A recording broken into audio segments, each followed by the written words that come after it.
झुंदा मीठा खेड़ा 5 गांव कमेटी की ओर से बहुत ही शानदार एक बौद्धिक कार्यक्रम का आयोजन किया गया। इसके लिए मैं पूरी कमेटी को, उनके सभी साथियों को, पूरी टीम को बहुत बहुत धन्यवाद देता हूं कि आपने बहुत ही शानदार कार्यक्रम की है जो डिजाइन तैयार किया है। साथियों, आज विश्व रत्न बाबा साहेब डॉक्टर भीमराव अंबेडकर की 138वीं जन्म जयंती भारत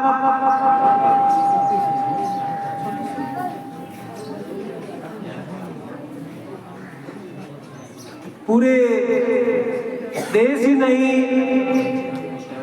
पूरे विश्व के अंदर मनाई जा रही है।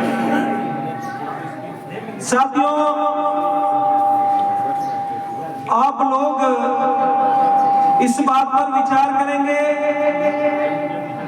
कि पूरे विश्व के लोग इकट्ठा होकर एक ऐसे व्यक्ति के बारे में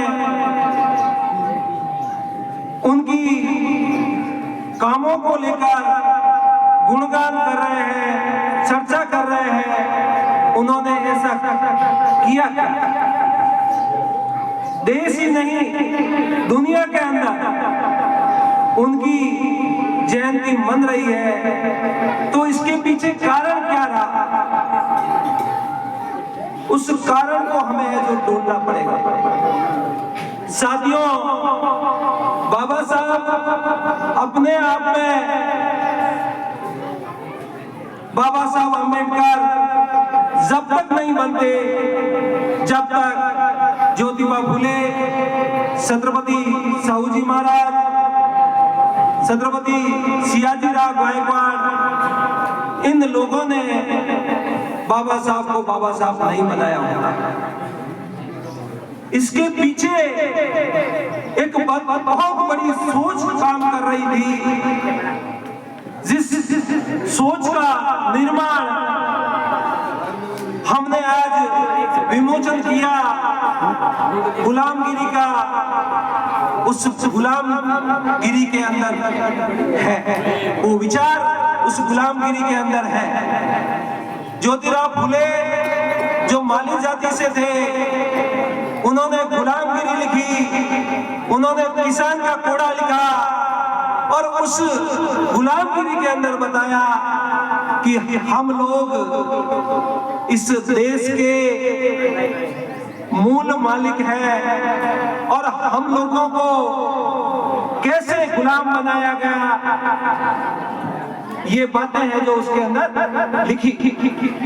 साथियों, 11 अप्रैल को ज्योतिबा फुले का जन्म जयंती का कार्यक्रम था और 11 अप्रैल से लगाकर 14 अप्रैल तक लगातार हम लोग जयंती मना रहे हैं।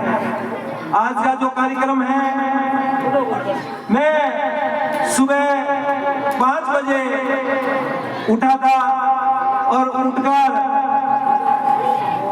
आज एक वैवाहिक कार्यक्रम का था, शादी का कार्यक्रम था। रामाराम जी का 4 दिन पहले फोन आया था कि सर हमें एक 14 अप्रैल पर नैनाराम जी अमरपुरा में है, उनकी बच्ची की शादी है और उनकी शादी के अवसर पर हमको एक कार्यक्रम करना है और उसी रीति से करना है जिस रीति से महात्मा ज्योतिबा फुले एक अलग रीति से जो शादियां करवाते थे, जो धार्मिक पाखंड और जो सलीकड़ी व्यवस्था थी उससे है जो हटकर हमने वो कार्यक्रम अटेंड किया। उसको है जो मैंने समापन करवाया, उसको है जो आयोजित करवाया और करवाने के बाद में मैंने दोनों जो पक्ष थे उनको है जो शपथ दिलाई और वो शपथ ये थी कि जो महिलाएं बैठी है और हम लोग जो बड़े बुजुर्ग बैठे हैं, और हमारे अंदर अगर मान सम्मान संस्कार नहीं है तो औरतें हैं जो हमारे ससुर को घूंघट काटते हुए भी है जो 2-4 गालियां है जो बोल देती है। तो वो संस्कार हमें अपने महिलाओं के अंदर, अपने बच्चों के अंदर पैदा करने होंगे कि हम लोगों के अंदर वो संस्कार पैदा हो जिससे नशा प्रवृत्ति, सामाजिक कुरीतियां और जो लंबे समय से जो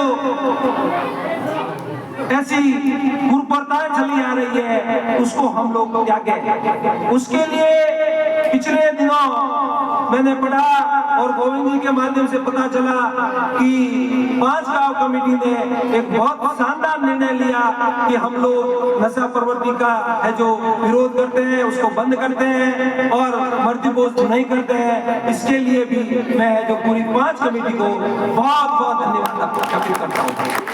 साथियों, ये निर्णय दिल के अंदर से निकलना चाहिए। बालोतरा एरिया के अंदर एसडीएम साहब आए थे सुरेश जी करके और उन्होंने पंचों को जोर जबरदस्ती कहा कि आपको जो ये मर्दीपोश नहीं करना है, ये नशा प्रवृत्ति नहीं करनी है। परंतु 5 गांवों की जो कमेटी थी उसके ऊपर किसी भी प्रकार का कोई दबाव नहीं था। उस दबाव के बावजूद उन्होंने निर्णय लिया कि हमें हमारे बच्चों का भविष्य तय करना है, हमारे बच्चों का भविष्य उज्जवल करना है, उसके अंतर्गत ये निर्णय लिया। इसके लिए मैं आपका बहुत बहुत आभार करता हूँ, स्वागत करता हूँ। साथियों, जय भीम है क्या?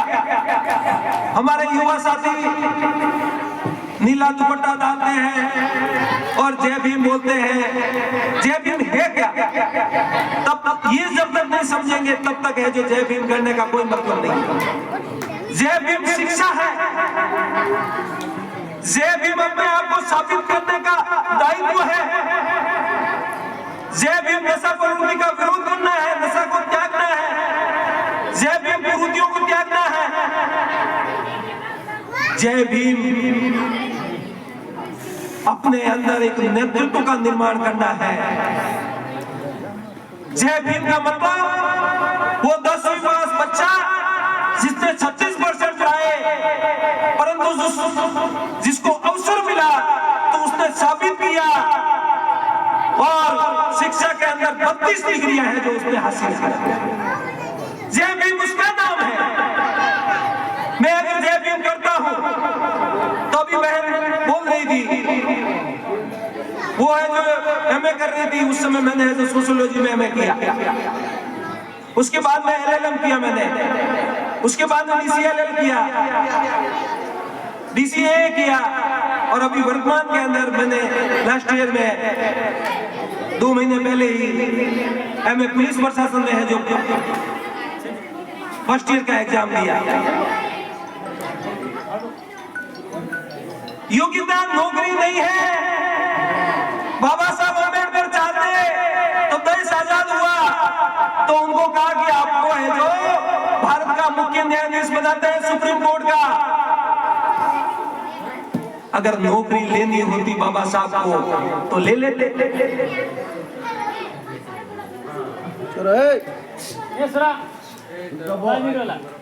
योग्यता शिक्षा है जो वो नौकरी का जरिया नहीं है, वो अपने आप को साबित करने का जरिया है।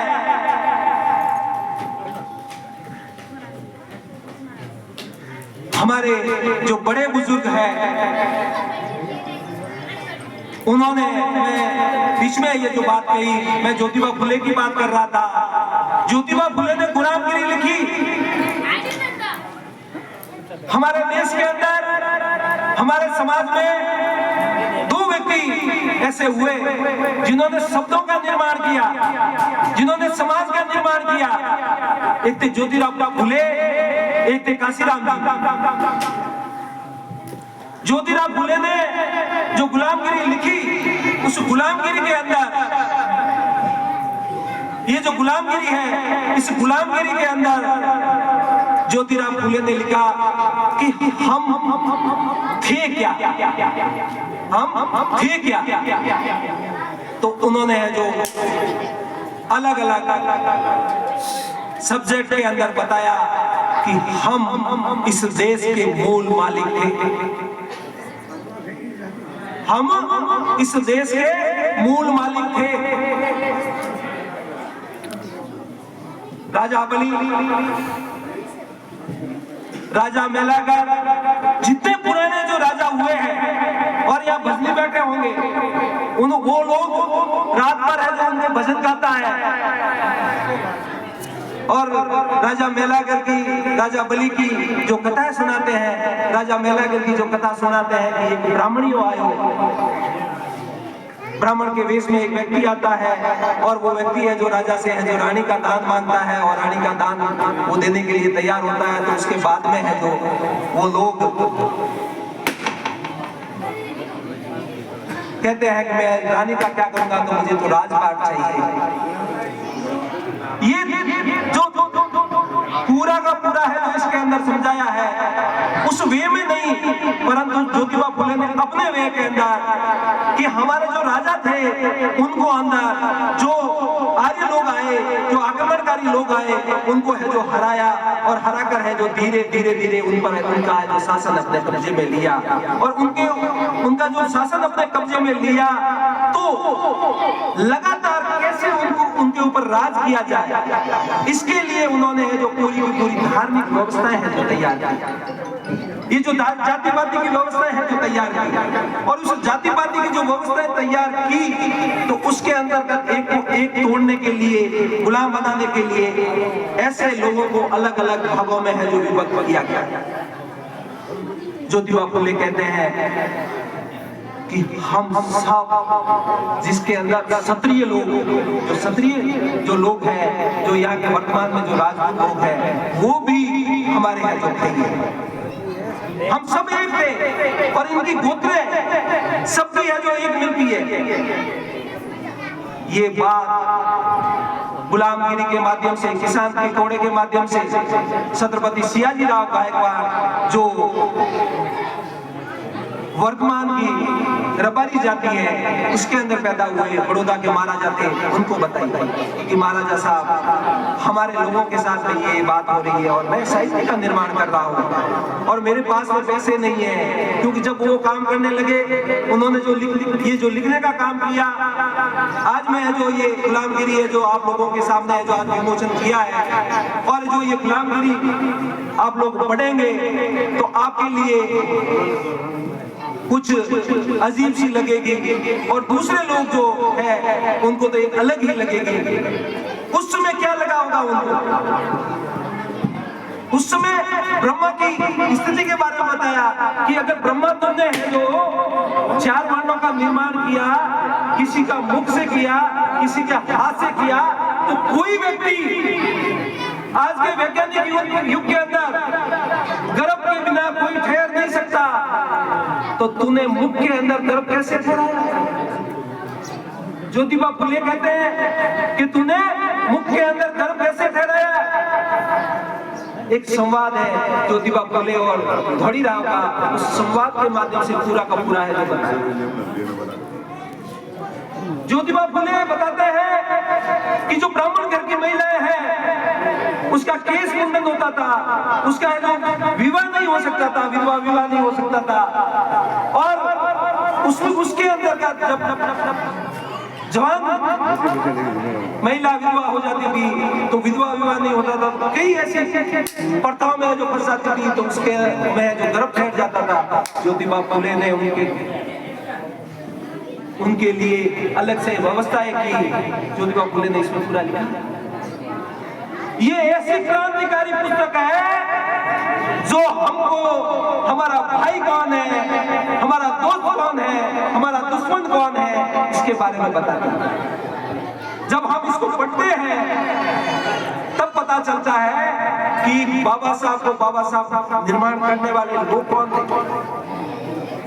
जब ज्योतिबा फुले ने तैयार किया सियाजी राव गायकवाड़ को, तो साथियों पूर्व वक्ताओं ने बताया होगा कि सियाजी राव गायकवाड़ ने बाबा साहब अम्बेडकर को पढ़ने के लिए अलग अलग समय के अंदर छात्रवृत्तियां दी और छात्र विद्या देने के बाद में उनके ऊपर एक है जो शर्त रखी कि आप पढ़ लिख कर आएंगे तो पढ़ लिख कर आने के बाद में आप हमारे यहाँ नौकरी करेंगे।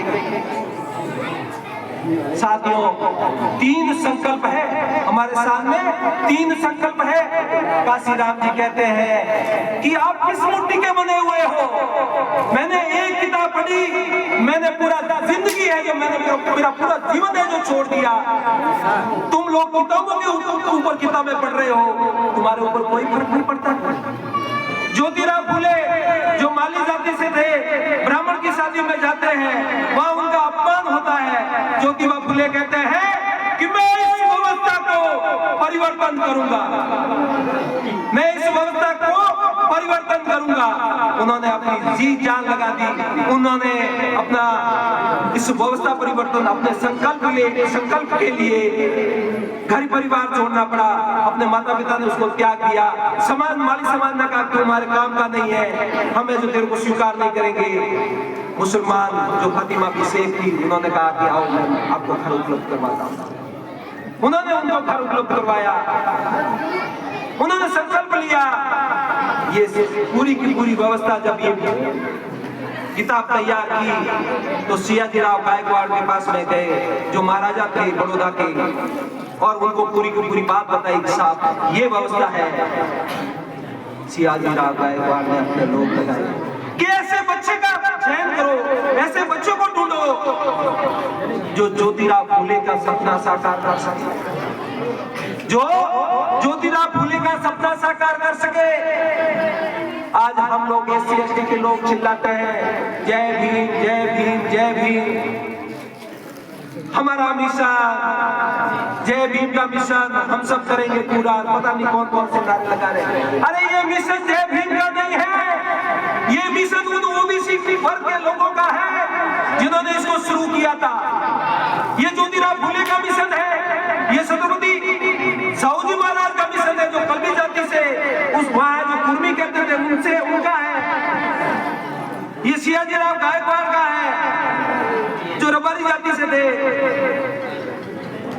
बाबा साहब डॉक्टर भीमराव अंबेडकर ने जो क्षत्रिय वर्ग के लोग आज है बाबा साहब को सोशल मीडिया के माध्यम से पता नहीं क्या क्या गालियां बोलते हैं, परंतु बाबा साहब भीमराव अंबेडकर ने अपने जीवन के अंदर एक शब्द क्षत्रिय वर्ग के खिलाफ नहीं बोला, एक शब्द क्षत्रिय वर्ग के खिलाफ नहीं बोला, एक शब्द क्षत्रिय वर्ग के खिलाफ नहीं लिखा, क्योंकि वो हमारा दुश्मन है ही नहीं। उसको शत्रु लोग उनको है जो षड्यंत्रकारी लोग, उनको है जो हमारे है में है जो गिराते हैं, दुश्मन बना रहे हैं, और हम लोग उनको दुश्मन है जो स्वीकार कर रहे हैं। ये चीजें जब तक हम पढ़ेंगे नहीं तब तक ग्रहण नहीं कर पाएंगे, ओरिजिनल विचारधारा है जो ग्रहण नहीं कर पाएंगे। बाबा साहब को जब छत्रपति थी, बाबा साहब है जो पढ़कर आए, विदेश से पढ़कर आए, और वो है जो लेफ्टिनेंट कर्नल है जो बने अपने सियाजीराव गायकवाड़ के शासन के अंदर, तो उनको उनका चपरासी ब्राह्मण चपरासी चिमटे से ऐसे पकड़ के यूं फाइट देता था, चिमटे से यूं पकड़ के जो फाइट देता था। एक चपरासी और एक बहुत बड़ा अधिकारी, उसके साथ में ये भेदभाव हो रहा था।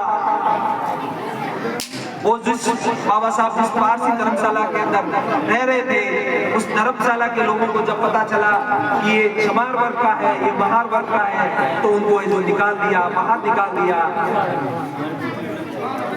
बाबा साहब के बोरिया बिस्तर है जो बाहर फेंके, जब बोरिया बिस्तर बाहर फेंके तो बाबा साहब है जो वहां आकर बैठ रहे हैं। बड़ौदा के अंदर एक पार्क है, और पार्क के अंदर पीपल के पेड़ के नीचे आकर बैठते हैं, और बैठकर है जो वो कहते हैं कि मैंने इतनी शिक्षा ली, मैंने इतनी डिग्रियां ली, मेरे पास में इतना ज्ञान है, मुझे बड़ौदा के महाराजा ने इतनी बड़ी पोस्ट दी, उसके बाद में मेरी एक जाति नहीं जा रही है, उसके बाद में मेरी जाति नहीं जा रही है। संकल्प लेते हैं बाबा साहब, संकल्प लेते हैं। ये जो धारावाहिक है जो छोटे छोटे बच्चों के बारे में, बच्चे बाबा साहब के जो बच्चे हैं और उनको बताते हैं कि माँ मेरे साथ में ये हुआ, ये वहां का संकल्प नहीं है, संकल्प बड़ौदा का संकल्प है। और बड़ौदा बड़ौदा का संकल्प ये सोशल मीडिया के माध्यम से ये जो दूसरे लोग हैं ये बताना इसलिए नहीं चाह रहे हैं कि जो ओरिजिनल संकल्प है वो अगर बता दिया तो जो ओरिजिनल जो लोग हैं वो सामने आ जाएंगे। षड्यंत्र एक फिल्म अभी जो रिलीज हो रही है जिसके अंदर रोक लगी है और वो फिल्म ज्योतिबा फुले को लेकर है, उसके अंदर क्या कहा जा रहा है आप लोग बता सकते हो? उसके अंदर ब्राह्मण जो सेंसर बोर्ड के जो लोग हैं डायरेक्टर वगैरह वो ब्राह्मण लोग हैं और वो ब्राह्मण लोग कुछ ब्राह्मणों ने अखिल भारतीय ब्राह्मण महासभा के लोग महाराष्ट्र के अंदर एक मोर्चा निकालते हैं और मोर्चे के अंदर वो कहते हैं ज्योतिबा फुले की फिल्म को लेकर वो कहते हैं कि ये जो इसके अंदर ये जो डायलॉग है कि शूद्रों अति शूद्रों के हाथ में झाड़ू लेकर घूमना पड़ेगा, ये पेशवाई की वजह से है। ये पेशवाई की वजह से है। पेशवाई कौन है? पेशवाई ब्राह्मण राज है, पेशवाई की वजह से है। वो डायरेक्ट कर इसको काटो, इसको काटो, इसकी जगह क्या लिखो? आज अगर राजशाही होती, आज अगर राजशाही होती तो हमारे हाथ काट दिए जाते। वो पूरा का पूरा षड्यंत्र जो उनके द्वारा किया गया है उसको घुमाकर है जो दूसरे के ऊपर डाल रहे हैं। ये चीजें हमें और उन लोगों को समझने की है कि पूरा का पूरा जो इतिहास परिवर्तन है जो कैसे किया जा रहा है। जब तक हम इतिहास से सबक नहीं लेंगे तब तक है जो मामला चलने वाला नहीं है। आज का जो जय भीम है, मैं सियाजी राव की बात कर रहा था, संकल्प लेते हैं और उनकी जो डिग्री पूरी होती है